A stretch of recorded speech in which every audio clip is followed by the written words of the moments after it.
Hi, I'm Bob McCoskrie. Welcome to Straight Talk. This is our 18th episode, so you think we'd be getting better at it. And we want to welcome the panel straight away. We've got a few absences, actually, because Christine Rankin is currently suffering from COVID. So, Christine, get well very soon. We're praying for you. Ala has just over 30 days to the big arrival, so we're thinking of her as well. And Ashley is in the middle of nowhere travelling, so he was unable to join us, and Ronji is overseas.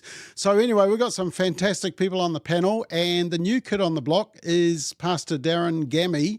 Darren, nice to have you here. Perhaps you could just tell everybody who you are.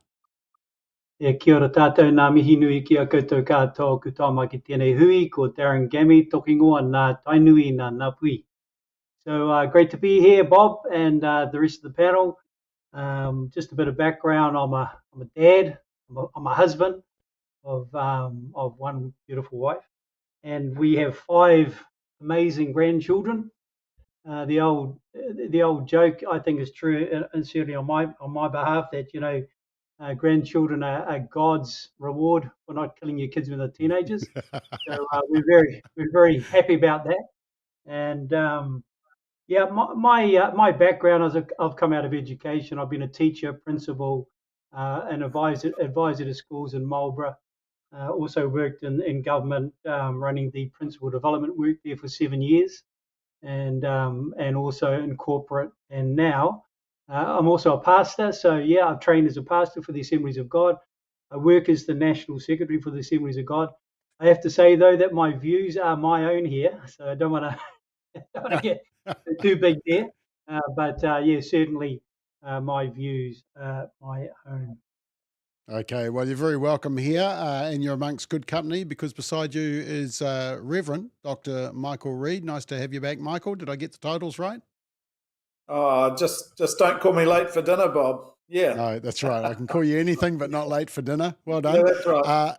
And above you is Dr. Ate Moala. Maloalale. Hello, Lele, Bob. Nice to have you back again.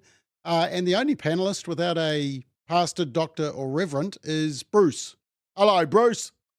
Hello, Bob. How are you? Or as my kids call you, Papa B. Yeah, that's a compliment. Now, fun fact of the day is that Papa B, Bruce Logan, was at Woodstock. Is that correct, Bruce? I think I can remember it, but I'm told that people who can remember it weren't there. That's right. If you were there, you would have been, yes, hi.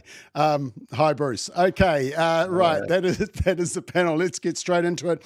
Complaint of the week. Our What is a Woman campaign continues to draw complaints throughout the country, not only from daily newspaper editors, but now from Barbie supporters.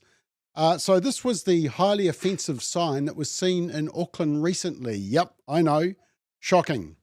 Although actually I think it looks pretty cool. So we received a complaint from the Advertising Standards Authority today. Somebody had complained, and this was their complaint. They said that the billboard is currently screening an incredibly offensive digital advertisement by Family First intended to cause harm and incite hate. They said where it was, and they said it was broadcasting a What is a Woman ad with a link that directs to an anti-trans woman website.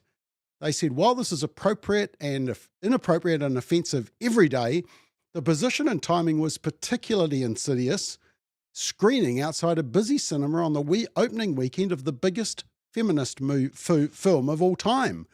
I personally witnessed this billboard leaving the cinema after seeing the Barbie movie. In a sold-out screening with a diverse, young and excited crowd, it sickens me to think of the young trans girls dressed in pink, elated after 2 hours of pure entertainment, having their joy immediately robbed upon leaving the cinema and being confronted with this hateful ad. Whew. I thought trans girls wanted to be girls and for some reason don't want to be asked what is a woman, and yet they want to be one. So I am slightly confused. But anyway, on a lighter note, our video of the week, as I said, many people have been to see the latest Barbie movie, lucky them, and the Babylon Bee, which is a satirical website, has done this hilarious video called Pregnant Ken. New from Mattel, Barbie's boyfriend is getting a much needed and way more inclusive makeover. Introducing Pregnant Ken. He's a man with a baby. He's definitely male and not a lady. His belly lets you know he's pregnant, and his beard lets you know he's a man. Because men can get pregnant just like women. In fact, there's no definition of women. We literally have no idea what a woman is. Pregnant Ken does all the normal things every birthing person does, like chest feed, then hide his breasts with chest binders. He rocks baby to sleep with his supple masculine arms.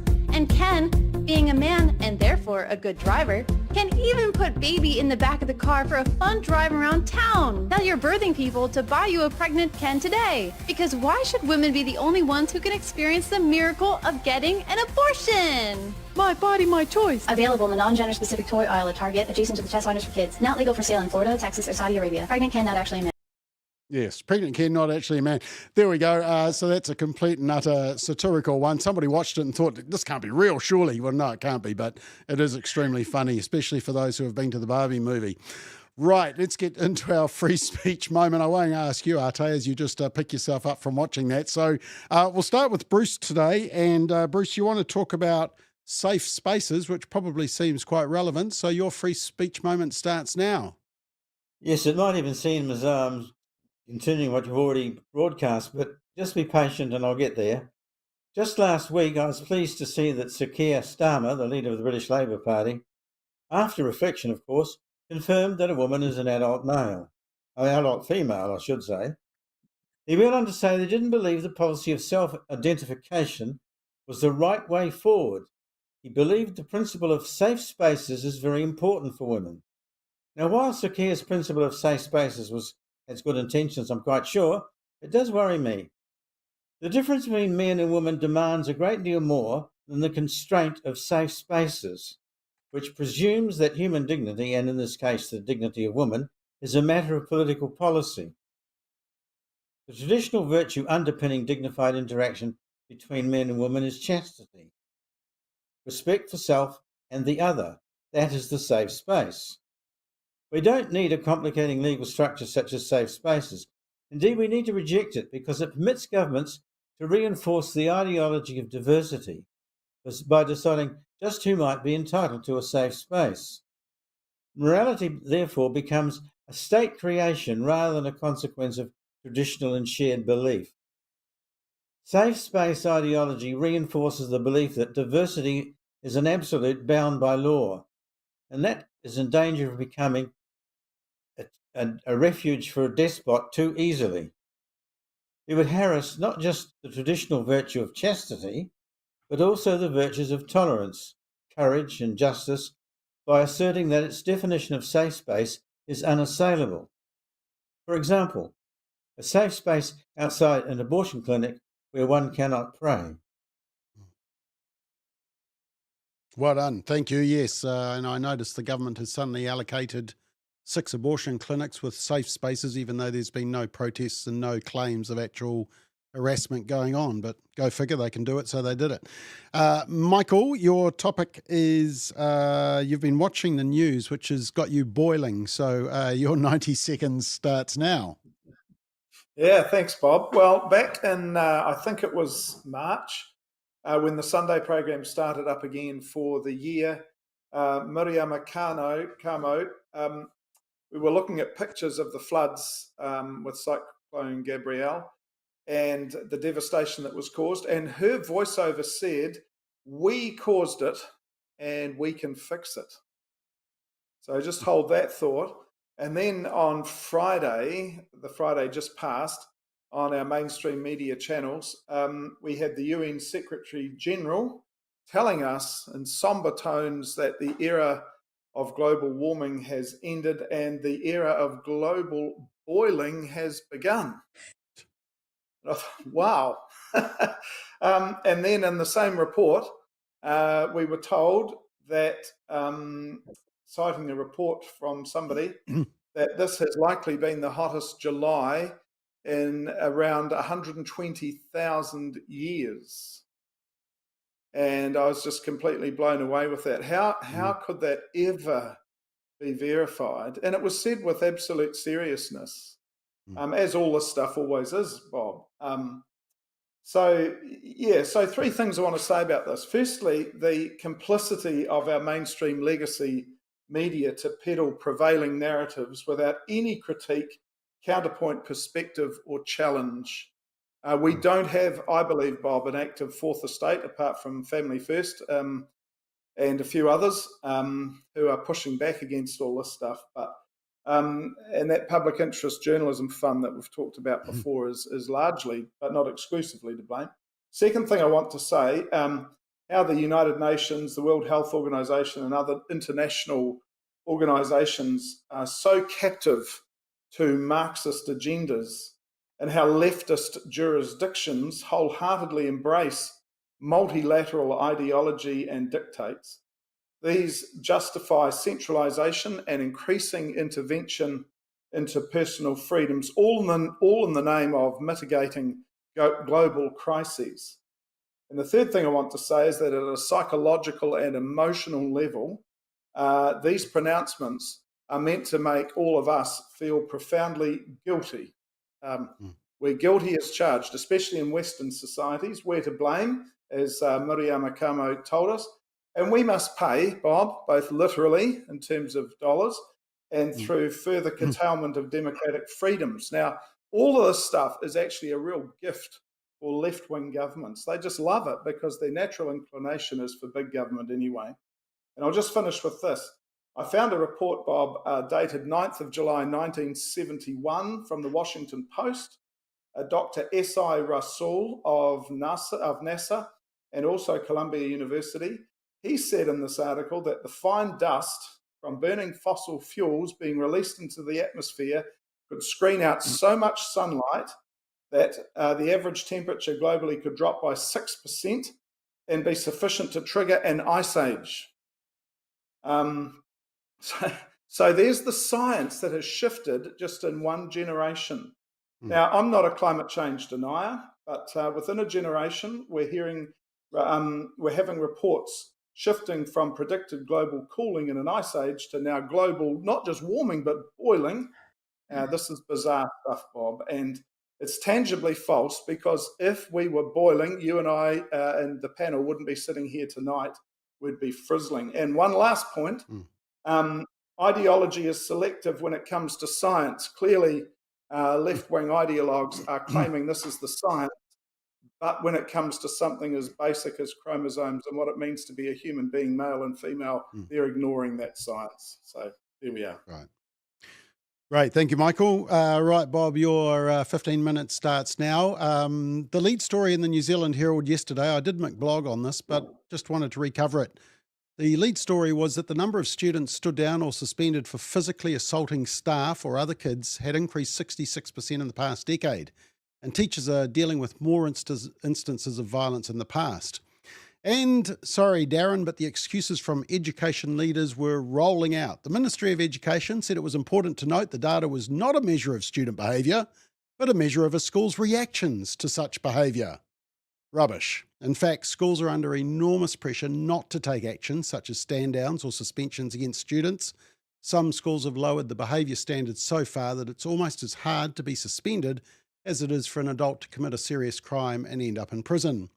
The PPTA president said social media had a significant part to play because it encouraged violent behaviour and incentivised young people to share violent content. Well, there's a really simple solution, team. Ban phones during school time. It's not rocket science, but of course that kind of decision takes bravery and backbone from adults. And the NZEI president said apparently violence in schools is because of COVID, cost of living and climate change. But if you look at the data, which we have, you will see that the mental health of children and teenagers has been worsening since about the middle of the 2000s. And in schools, we are seeing spikes in assaults on other kids and on staff by kids, even in primary school. Now, what happened in the mid-2000s? Well, around 2007, the anti-smacking law was passed, opposed by 87% of New Zealanders. We were told a smack breeds violence. Perhaps a lack of boundaries and consequences breeds violence. To do away with discipline and consequences and boundaries defies human nature. It's sometimes just what a child needs, not abuse, but appropriate training and correction. And so behaviour in our schools and in our communities, think ram raids and lawlessness by teenagers and children, will continue to deteriorate. We shouldn't be surprised by what we read in yesterday's newspaper. The problem was well underway and has been for the past 10 to 15 years since the politicians rammed through a law that defies human nature. The evidence is clear. And finally, it's Ate, because we're going to give Darren a free pass, especially just because he's a new kid on the block. So we're being nice to you, Darren, unless, of course, you're dying to, we've suddenly spurred you to say something. But Ate, you want to talk about, well, I've talked about violence in schools. You want to talk about sexualisation in schools. So your free speech moment starts now. Thank you. Currently, the schools, New Zealand schools are supposed to do a consultation on these new policies that the Ministry of Health, Labour government, Ministry of Health are pushing to teach the kids up down to 5-year-olds on how to have sex. So what used to be something that's so beautiful, like the gift of sex for husband and wife in their bedroom, now it's, they're teaching the schools, the Labour government is wanting the schools to teach the children how to have sex and, some stuff which is basically sex invitation and it's pornography. And the schools are supposed to do a consultation. And of course, some of the schools are doing it through sending out letters to the homes. And a lot of parents are not aware. They've got the bills that are coming in, and the last thing they look at is letters for my Pacific people, and none of those letters are in Pacific ethnic specific languages. Just last week, one of the schools here in Wellington, the consultation, one parent turned up. So within this time frame, when the consultation is finished, whether or not the parents have responded or have any response, it will be gazetted. So what this Labour government is pushing is to do this. And of course, the people who are delivering the programs, Rainbow Youth and Family Planning, majority of them don't believe in marriage. Majority of them have not been married. And the best way to help our young people, it should be by married parents and under parental supervision. We are the ones who have the best interest of our children. So I think it's important that our parents understand.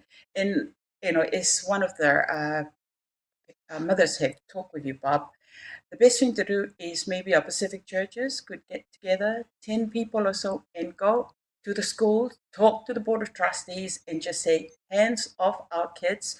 We want to read. We want our children to read, to maths, and writing, not have a sex invitation to pornographic stuff, because those pornographic images that the Ministry of Health, Labour government is wanting to defile our children with will affect them for life. Thank you.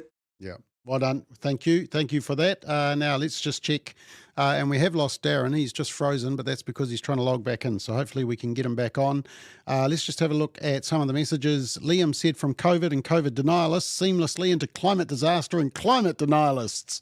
Call me paranoid, but I'm sensing a trend. Matt says, good old Babylon Bee. And Parati says, who is a woman and who is your mum? P.S. The gag about Woodstock was cute. There we go, Bruce. And Samantha on Facebook said, never heard of Babylon Bee, so to me that ad was just plain disturbing and not funny at all. Samantha, message us your, just come through Facebook and message us a postal address, and we will send you the Babylon Bee Guide to Wokeness, and you'll quickly pick up exactly what Babylon Bee is all about and how hilariously funny they are, and help us to laugh at ourselves in an increasingly politically correct world.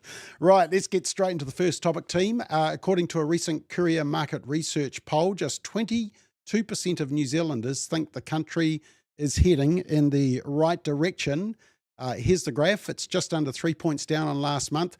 64.5%, that's about 2 out of every 3 Kiwis think the country is heading in the wrong direction, up 7 points in just 1 month. Now, this results in a new record low for the net country direction, which is basically people who think it's going in the right direction minus those who think it's going in the wrong direction. Negative 42%, almost 10 points worse as a net result. So the questions for the panel are, do you think the country is heading in the right or the wrong direction? Why do you think these trends look so bad?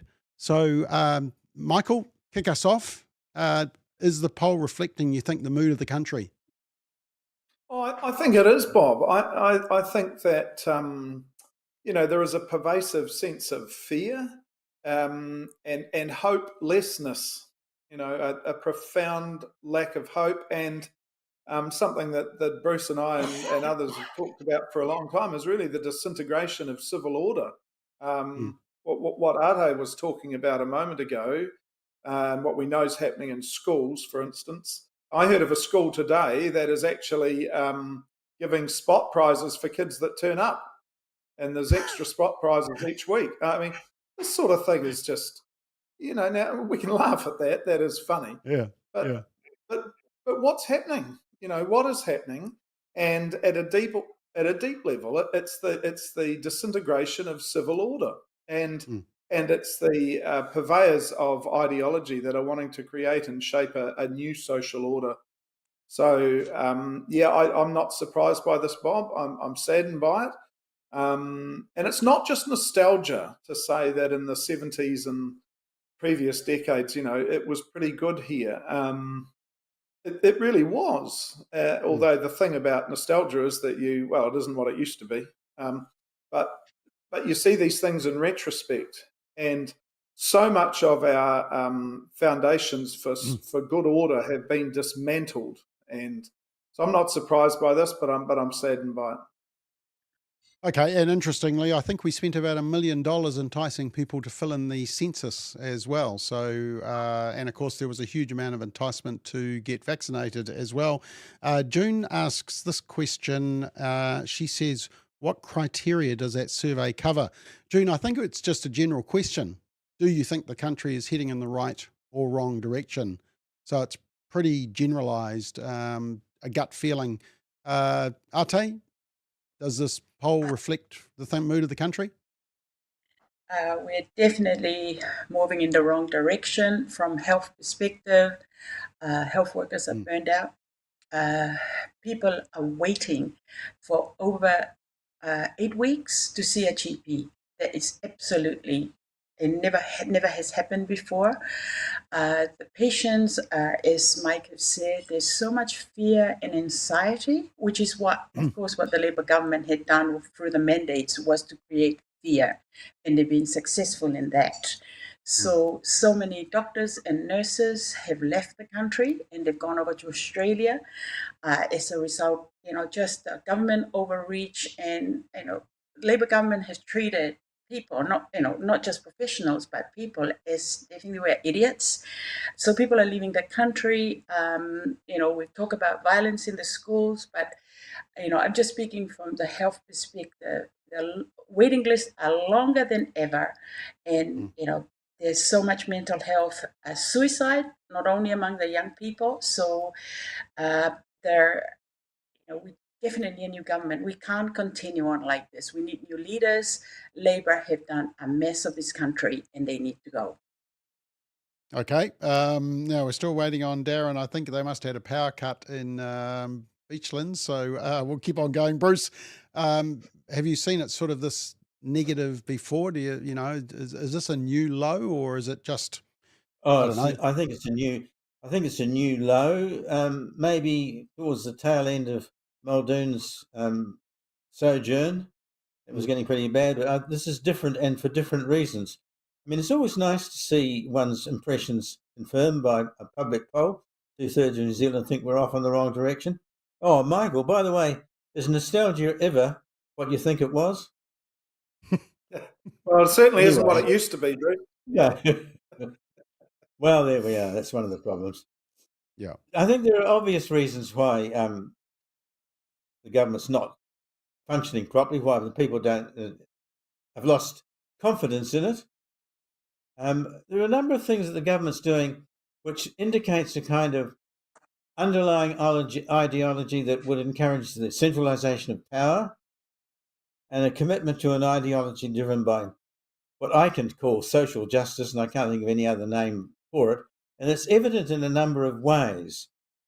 I mean, there's a financial support for mainstream media and who support Treaty of Waitangi Partnership philosophy, that sort of, and that's given the increasing government power. And the Radio New Zealand now is an arm of government, which I think is another indication of that. And then we have policy that aggravates declining education outcomes, the curriculum refresh, for example. And we just heard what's going on in sex education. Well, that's also the government controlling more of the way we think about things. And that's one of the things that people are suspicious about with this government. Very slow, and it's very slow to adapt to necessary change. Very slow, for example, to adapt to immigration needs to support aiding health system. And then there's a massive increase in Wellington bureaucracy. And, of course, we have the malfunctioning ministers. All of that which breeds lack of confidence. And then finally, I suppose, is the, I was going to say apparent secrecy, but I think it's real secrecy in discussion around co-governance and Three Waters. And it removes the government away from the people. So the gap between what the government is thinking and doing is larger than what the people intuit than has ever been, I think. And that's one of the big problems. Okay. Ate, how do you think the Pacific Islanders are thinking? I mean, they come across here with very strong moral values. Christianity is very strong, and they come into New Zealand where we're doing, it seems like in the culture, everything we can to kick out those values. How do they just sit back and think, well, they have to accept it? Or do you think they're ready to push back yet? Because I know you're trying to push back. Are others locking arms with you? Unfortunately for Pacific people, because they vote generationally for Labour, and the Labour that their grandparents used to vote for is not the Labour today. But unfortunately, the government has been using incentives of money to pay churches. Disgusting actually. So people are being bribed, and and then we have our own MPs, Pacific MPs who are Labour, and they're just lying to the people, and so people are not aware. So I'm sort of just trying to explain to people that the Labour you're voting for now is not the Labour that your grandparents used to vote for. And when you talk to people and let them know about abortion up to birth, the transgender, the sexualization at school, it's just trying to wake people up, Pacific people. But a lot of them, unfortunately, they're just being told lies. Okay. I was wondering whether Michael, you might be able to answer this. A lot of the conflict in the States seems to be that the media have basically taken sides, either right wing or left wing, and therefore push one side or the other, and so therefore that drives that divide. Do you think that's happening in New Zealand as well? Oh, I think it is, Bob. But we've talked about it many times. The public, the capture of media by things like the Public Interest Journalism Fund, and So there's no counterpoint, and we're just getting relentless push of prevailing cultural narratives at every turn, and it's funded by us.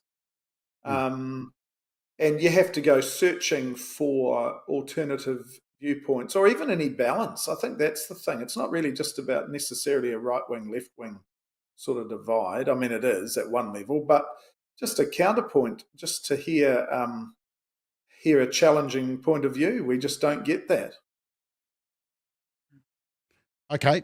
Right. Let's move on, team. I mean, there's only 4 of us talking, so we've got plenty of time to go through all these articles in detail, which is very nice when you've got a smaller panel. Let's have a look at another research poll. Can I just say something?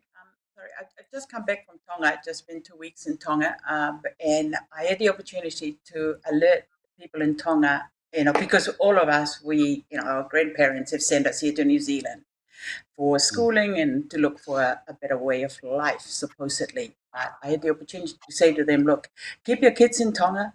You got a better education in Tonga. You know, your Christian values are safer in Tonga. The schools in New Zealand, you know, it's not a safe place for your children. So it was just, you know, they were horrified when I told them about the laws that Labour government had, you know, pushed through. I said to them, don't be in a hurry to come to New Zealand. Stay in Tonga and, you know, pursue life there and serve God and enjoy your families. Yeah. Well, I know that we've translated the analysis of the relationship, sexuality, education curriculum into Tongan, and that was a real wake-up call for the Tongan people. And as we speak, we're translating it into Samoan as well for that community. Darren, lovely to have you back. Obviously, there was a major power downage where you were, was there? But have we got audio on him? No, you're on mute, Darren, I think. You want to just... Are you there now? No, he's still on mute. We'll just keep going, Darren, and when we hear you interrupt, we'll receive you. Let's just look at this other poll. It's a One News Varian poll from July 2023. So it's One News's political polling. And I've grabbed the visual graph from the facts.nz, which is a very good website that we recommend. And this is what it shows. The question was, do you believe race relations are getting worse or better or staying the same in New Zealand? 47% said race relations are getting worse. 35% said race relations are staying the same. 14% said race relations are getting better. Just 14%. 4% don't know or refuse to say. So questions for the panel is, how big an issue is this for New Zealand right now? And I think, Bruce, I might come to you first, because you did touch on the fact that the talk around co-governance and three waters has possibly contributed to all this. So, Bruce, do you think there is a reason that, you know, people think race relations are getting that much worse and not many think it's getting better? I'm not entirely sure whether race relations are getting worse. I mean, when we're talking about race relations, are we talking about me talking to my neighbour across the fence who happens to be a different race? I don't think that at that level, race relations aren't getting any worse. I think probably, but they are not helped by the political superstructure that's going on in political policy, because I think it's tending to create resentment. The Maori Party, for example, seems to have brought in the American heresy of critical race theory, whole it completely. And their analysis of colonialism, so-called white privilege, and systemic racism is applied daily with astonishing superficiality, as though somehow or other that is the received truth. And criticism of it becomes very difficult, and the accusation of racism is very quick to surface, and that encourages the idea that there is conflict between the races, when rather it's more philosophically produced rather than a real hostility between the races. I don't think that's there. So the accusation of racism is too prevalent. I'm cautious to sort of talk about it, and say definitively that race relations are getting worse. I think we could probably improve race relations by getting rid of policies that presumes the authenticity of critical race theory. We need to rethink the whole deal, I think, around positive discrimination, because that breeds resentment too. And it's interesting to see that the Supreme Court in the United States has just banned the policy of positive discrimination in the US. Yeah. And I'm not sure about the Maori seats. I think maybe they're another point of resentment. It's not helpful. There's no strong argument for the retention, because Maori are now well represented in Parliament. So the old argument for them is gone. And there is so much obscure writing around the issue of racism that it encourages more racism. For example, there was a Massey academic just recently, I'll just check his name here, his name has slipped me, who was criticising Carl Dufresne, saying that he was from the far right because of the way he was being cast by is Professor Mohan Dutton, Massey University. And I read the Dutton's piece, and it is almost indecipherable. The language in it and the accusation that's going on about racism is absurd. But there's too much of that, and that doesn't help. It's the incoherent criticism that encourages, that says we are racist, is very, very unhelpful. Okay, Darren, we've got you back. So, and this is a good one to introduce you on. Nice to, we can hear you loud and clear, and we can see you. So this is, perfect one for you to get involved in. Do you think race relations are getting worse? Because the polling suggests it is. Yeah, look, I actually agree with Bruce. I mean, it does depend what you're talking about. If you're talking about your neighbour next door, the person over the fence, the person you have over for a barbecue, then probably the answer is no. But I think there often is a perception in the press, about this, and that promotes a certain perspective.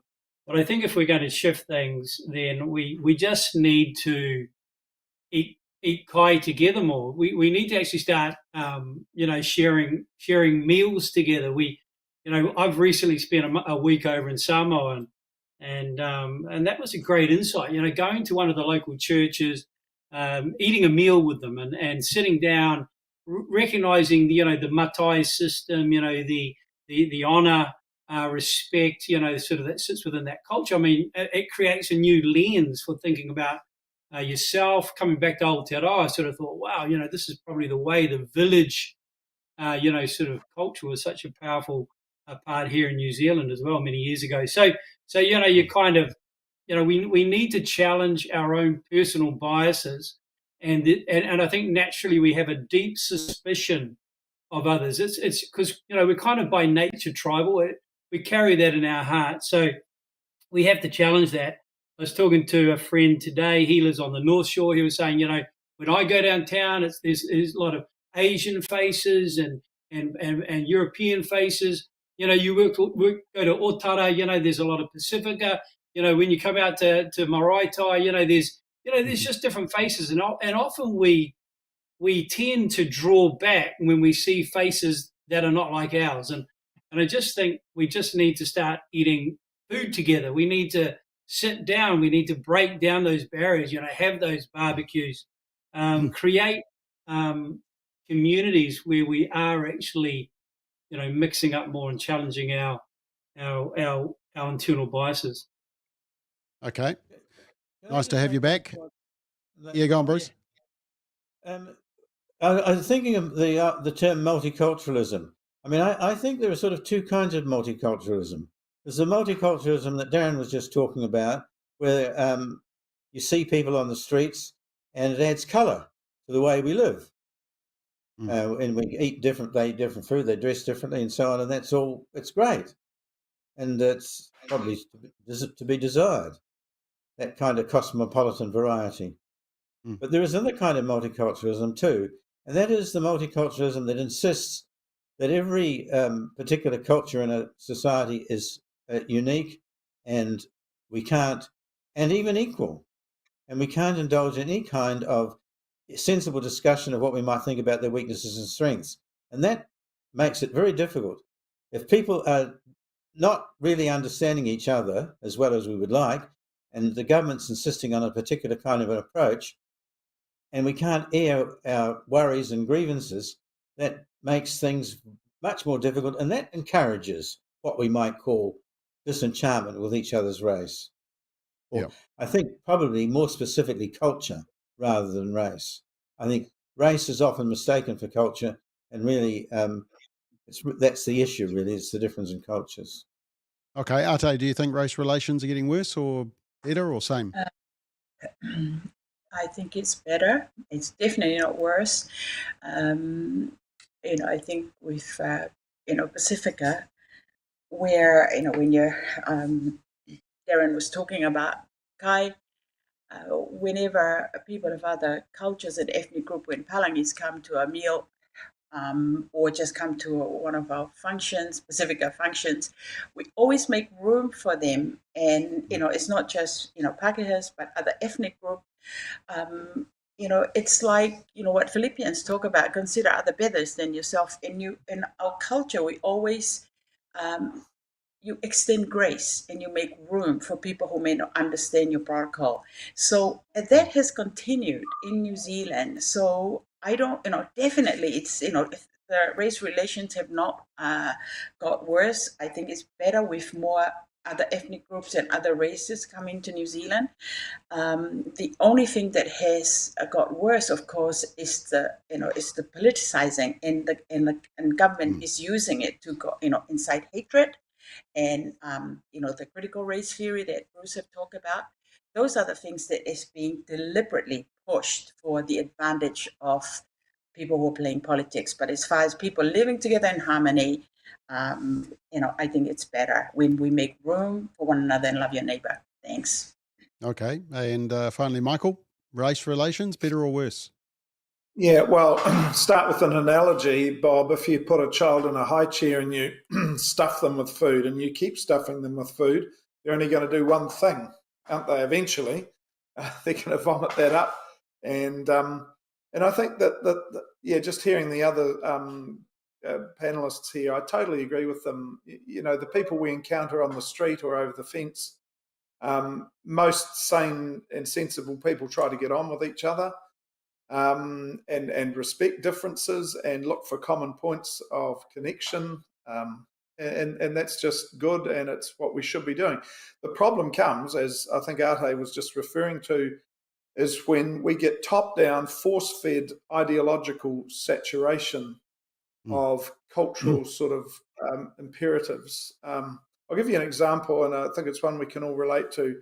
Lisa Owen, on Checkpoint RNZ, she starts her report at 5 o'clock, barking out various te reo words, which are superficial, they're disingenuous, they're ghastly actually, but that's sort of seen to be positive, direct, affirmative action. And so what we're getting, Bob, is we're getting this top-down stuff at every turn. And if the intent is to enhance race relations, I think for a large percentage of the constituency, it actually just creates alienation, and we don't feel we have any freedom. If you want to see positive cultural change, then we learn from history that it's most effective when it's organic and ground up rather than top down and imposed upon us, which makes it very superficial, and it just ups the ante. So it actually works in a counterproductive way. Is it worse? I think it is when it's all this government stuff, but in a real lived experience, I think, mostly it's harmonious. Okay, Darren, I'm going to give you a bonus question because we missed you for the first one, and I'm just keen to know, how do we improve race relations? And do you agree with Michael that it's kind of that pushing down, mandating, telling us off that has got people's backs up more than the actual topic? I mean, I agree with Michael that you really do want that organic approach. I mean, ideally, though, you want leaders to be espousing, that which is true and makes sense, because then there's a connection between the leadership function and also, just the lived reality of everyday Kiwis. I just think we need to.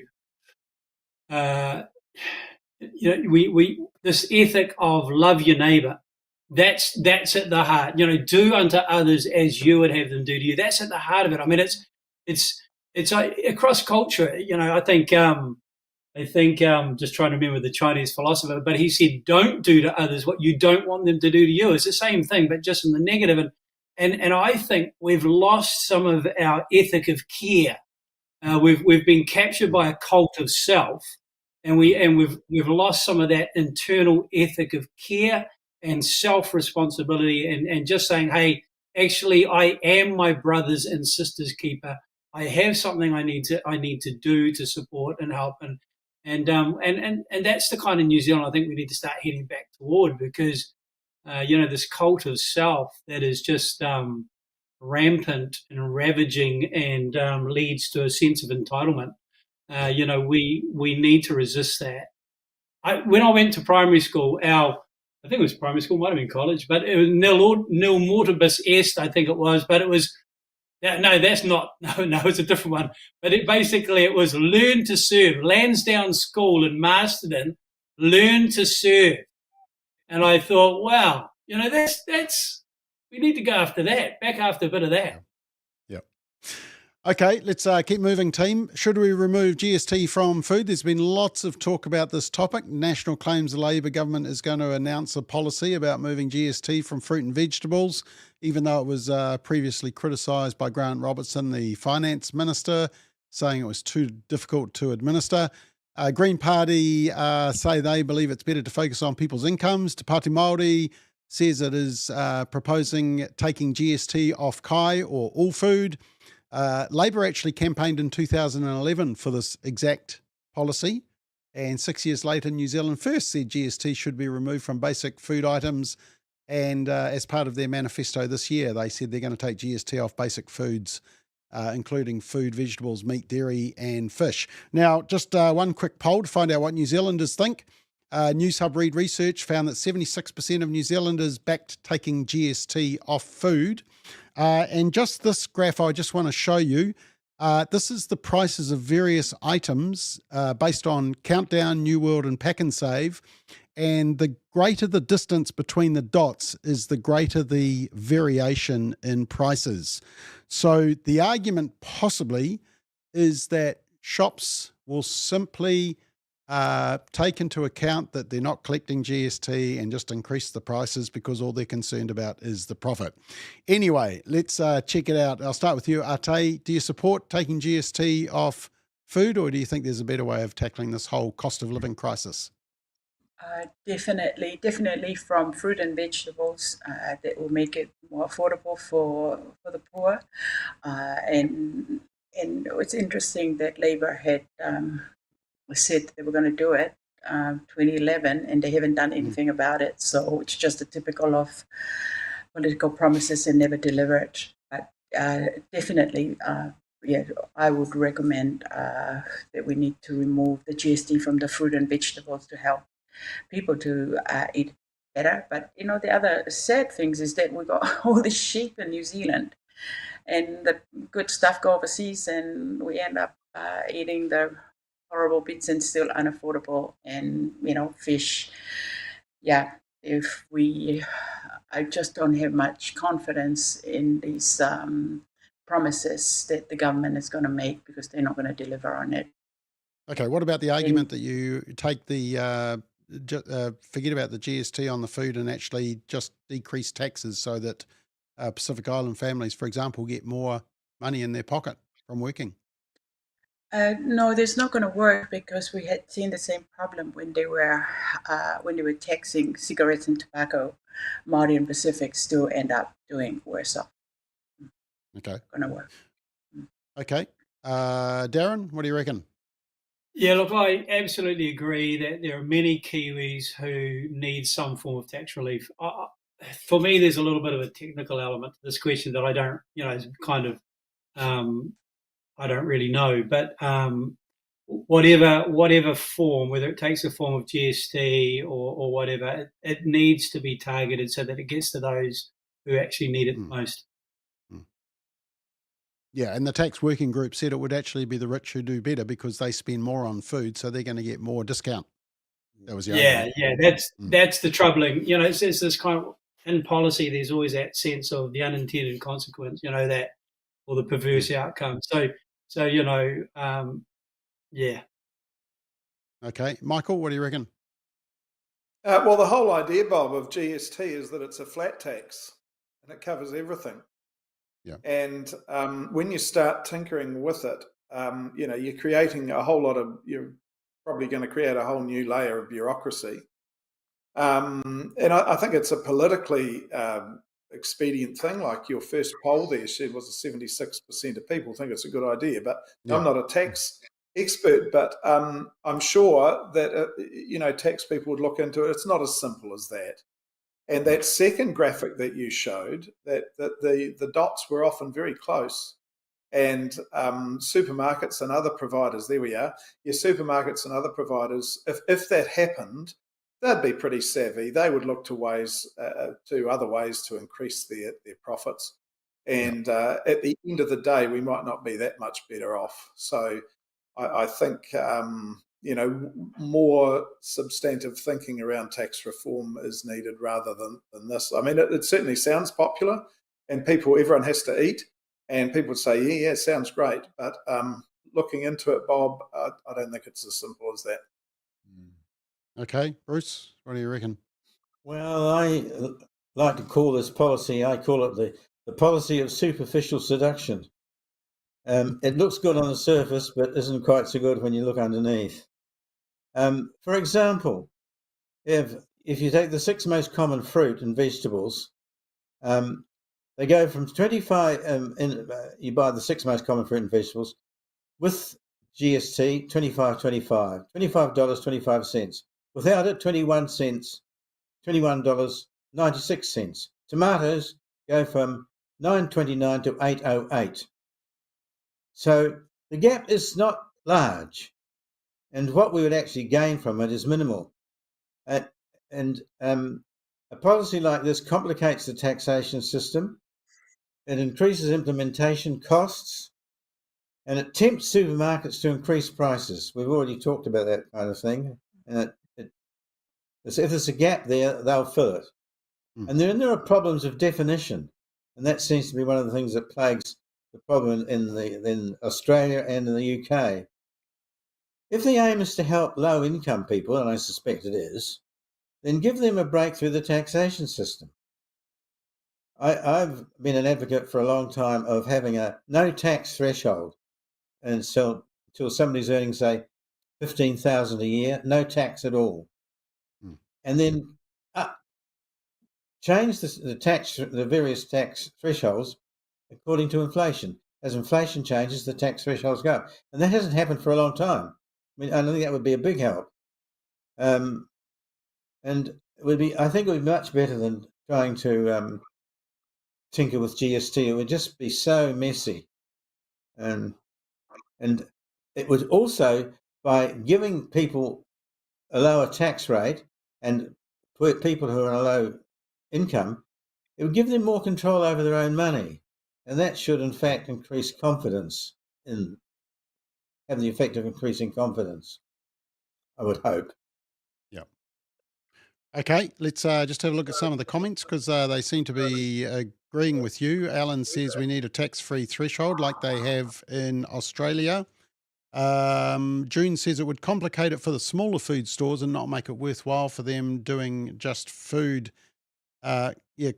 Could be possibly complicated. In fact, I was doing my Masters of Accounting when GST first came in, and there was a transition period. And I tell you what, it was a logistical nightmare for companies getting around that one.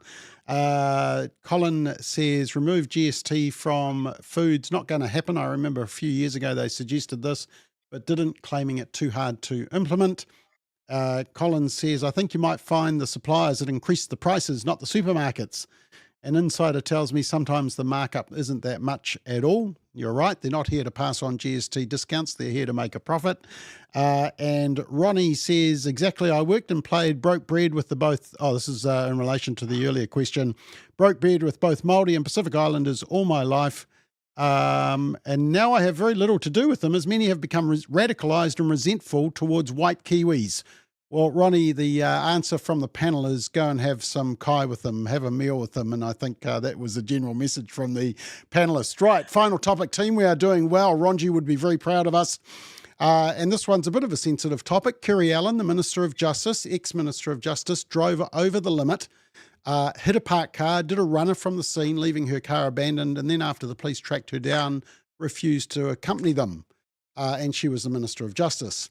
Now, right-wing commentator David Farrar wrote this. He said, you can have empathy for what she has faced, both with her recent cancer battle and treatment and a relationship breakdown that she shared publicly. You can have concern about reports of bullying and emphasis on reports of bullying. You can take into account that she's in a high-stress job and in the public spotlight, which adds pressure. But you also have the right to judge poor decision making, especially as a minister of the Crown, and even more so as a minister of justice, in terms of her law breaking and dealing with authorities. She has now resigned. So the question for the panel is, what has this whole episode shown to us, and what can we learn from it? So Ate, I'll start with you. Where do you land on this particular issue? I think, as you said, we understand some of the situations, but we can't have a different rule for different people. The expectations that we have of our politicians is quite high, and so it should be. And we should not make any excuse when it comes to people in those positions, because whether you are a politician, whether you are a doctor, whether you're a teacher, the expectation stays the same, whether you've had cancer or whether you've had mental health issues, a problem with your family. And I think what we need to learn from there is that they need to look clearly at, what kind of criteria you choose for a leader. And we should not bring that down. It's important. We are responsible to lead people and make policies for the welfare of a nation. Okay, Darren, is there a place for both compassion but also, a demand for accountability? Oh, absolutely. I mean, politicians are people just like us, and I think we all have our breaking points. If you're burned out, if you're stressed out, we're all prone to do silly things. I guess the question it raises for me is, where were Kiri's leadership mentors? Where was her support network? The other thing is that sometimes we promote charisma over character, and I think we need to go back to that very biblical idea that actually character is that which you build on. Charisma can attract people, but if we promote people too quickly because of their charisma and they don't have the character that's formed through the school of hard knocks, which is what most of us have probably gone through if you're old enough. The old saying, never trust a leader without a limp. Then probably we're putting them into a situation where they can fail. So I think that's a massive issue. I also think that we do have to look at this mental illness. I mean, my wife is an early childhood teacher, and she was talking to me about a little boy who was like 3 or 4 who had intense anxiety. And I'm going, what's going on? It's like we've lost our anchors. Life has become so complicated that, anxiety is just rampant. So yeah, we need to look at all of this. Okay, Bruce, what do you think? What can we learn from all Well, I'm of not this? sure that I can improve on what Darren's just said. I'm reluctant to stand in judgment on Kiri Allen, and what should have happened it's been going on for a very long time. The background led up to the situation that she finds herself in. It should have been looked at some time ago, maybe a year ago, and she would have been given a bit of time out to readjust her system and so on, and maybe could have got back in. But I think she should have been relieved of her duties a long time ago before it got to the situation. So I think there's a systemic failure, and as well as that, we have a very strange attitude to mental health these days. Everything seems to go under any slight thing that goes wrong with us, and anxiety seems to be so endemic, it goes under the umbrella of mental health, and it can be used as an excuse when people do something silly. I'm not saying that's what happened here, but it can be. And it's just a shame that it wasn't, Kiri's problems weren't picked up. Well, maybe they were picked up, but weren't attended to even a year ago. Yeah.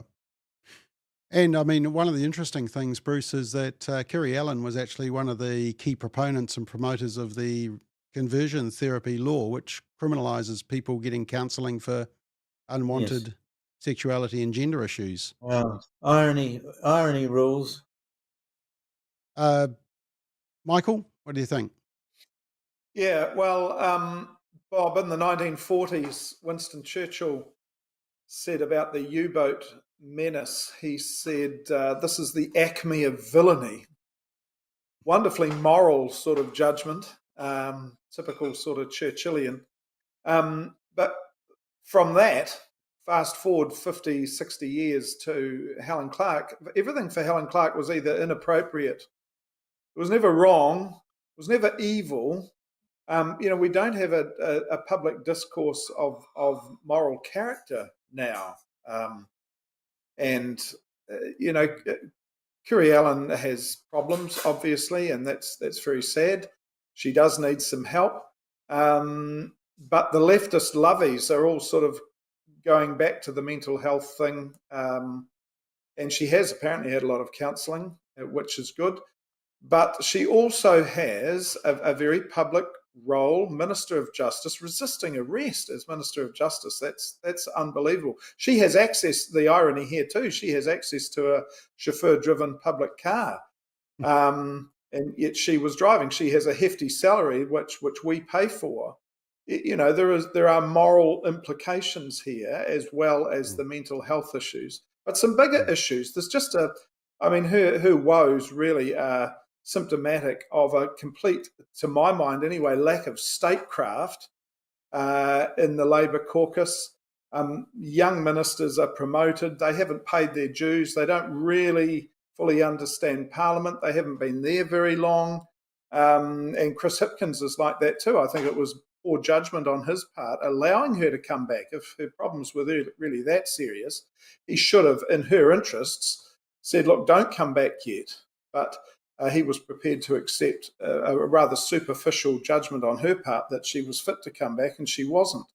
And so, we've got a lot of very inexperienced ministers here, and Labour just seems to be imploding at a fast rate of knots. It is very sad, and this woman does need some help. She clearly has some issues, but there's accountability that we can expect too that we're not seeing, in my view.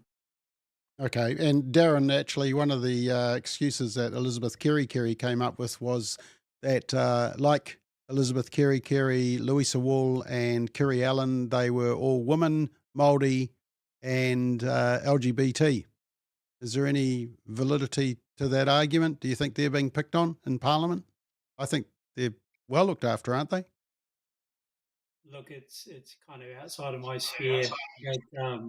We're all people, and I guess at the heart of it all, we have to learn to manage our own mental state, maintain equilibrium even in the face of pressure. I mean, it doesn't kind of almost matter who you are. The cards are dealt in different ways, and we have to manage our lives, but we have to take responsibility for who we are and the outcomes that we achieve in life.